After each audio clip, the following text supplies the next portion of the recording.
I was 17, a senior in high school, in a small town in Ohio. I wasn't a bad kid, but I was a bit of a dreamer, always doodling in notebooks, writing bad poetry, and daydreaming about escaping to somewhere bigger. My English teacher, Ms. Clara Thompson, was the kind of person who made you believe in yourself. She was 29, with this warm smile that could light up a room and eyes that seemed to see right through you. She wasn't just a teacher, she was magic. She'd quote Shakespeare like it was casual conversation and made dusty old books feel alive. I wasn't crushing on her in some creepy, obvious way. It was deeper than that. We'd stay after class, talking about books or my writing. She'd read my terrible poems and actually give me feedback, not just good job. One day, I wrote a poem about a bird trapped in a cage, and she looked at me and said, "You're not the bird, are you? You're the one who's going to open the cage." I think that's when I fell in love. Here's where it gets messy. I confessed my feelings to her. I was a dumb, hormonal teenager, and I blurted it out after class one day. Her face went pale, and she gently but firmly told me it could never happen. She was my teacher, 12 years older, and it was inappropriate. I was crushed, but she handled it with such kindness that I didn't feel rejected, just redirected. She told me to keep writing, to channel my feelings into my work. So I did. But then, something shifted. Over the next few months, we kept talking. Always careful, always professional. But there was this unspoken connection. She'd linger when she handed back my papers, and I'd catch her smiling at me in a way that felt different. By graduation, I was 18, and I asked her out for coffee. To my shock, she said yes. That summer, we started seeing each other in secret. Clara was terrified of anyone finding out. A teacher dating a former student, even one who'd just graduated, was a scandal waiting to happen. The age gap didn't bother me. I was head over heels, but for her, it was a constant weight. She'd say things like, "You're just starting your life, and I'm already figuring out mine." I'd argue that love doesn't care about numbers, but she'd just smile sadly and change the subject. We'd meet at this little diner an hour away from town where nobody knew us. We'd talk for hours about books, dreams, her love for teaching, my plans to study creative writing in college. She was my first everything. First love, first kiss, first heartbreak. I wanted to shout it from the rooftops, but she was so cautious. She'd hold my hand under the table, her thumb tracing circles on my skin, and it felt like the whole world was in that touch. Then, the rumors started. Someone saw us at the diner. A parent complained to the school board saying Clara was inappropriate with a former student. It wasn't even true in the way they meant it. We'd been so careful, but the gossip was enough. Clara was devastated. She told me we had to stop seeing each other. "I can't risk my career," she said, tears in her eyes. "And I can't hold you back from your future." I begged her to reconsider. I told her I'd wait, that I'd move to be near her, that we could make it work. But she was resolute. "You're 18, she said. "You deserve to live your life, not be tied to someone who's already carrying so much baggage." She kissed me one last time, and that was it.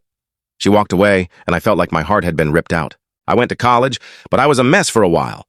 I threw myself into writing, partly to process the pain, partly because Clara had always believed in me. I published a few short stories, got a degree, and eventually landed a job as a copywriter in Chicago.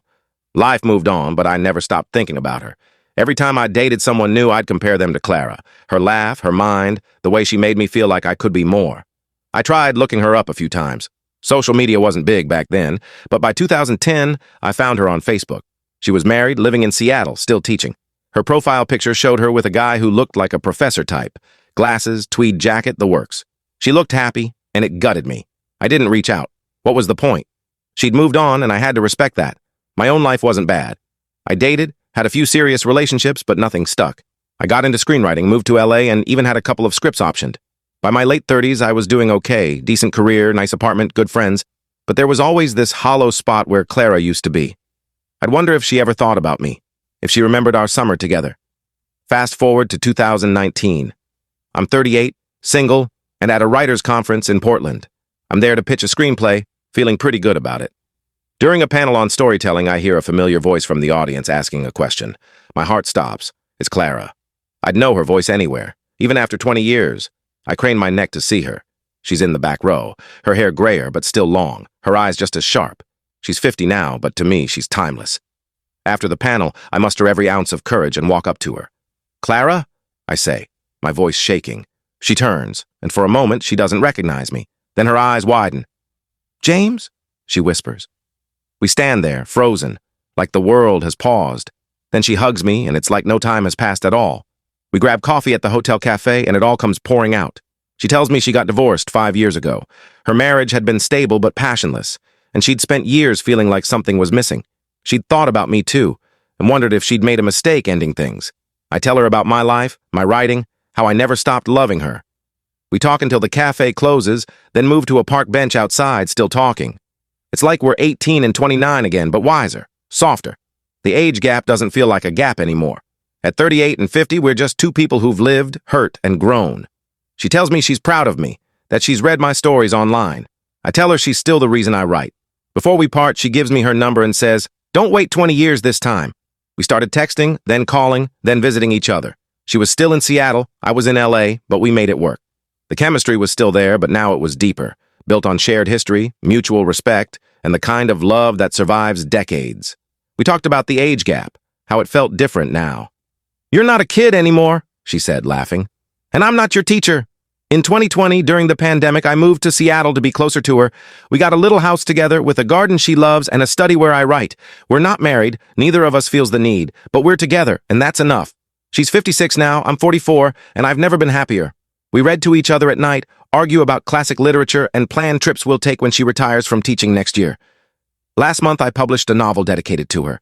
It's about a boy who loves a woman he can't have, loses her, and finds her again when the time is right. It's climbing the bestseller lists, and I think it's because people can feel the truth in it. Clara cried when she read the dedication.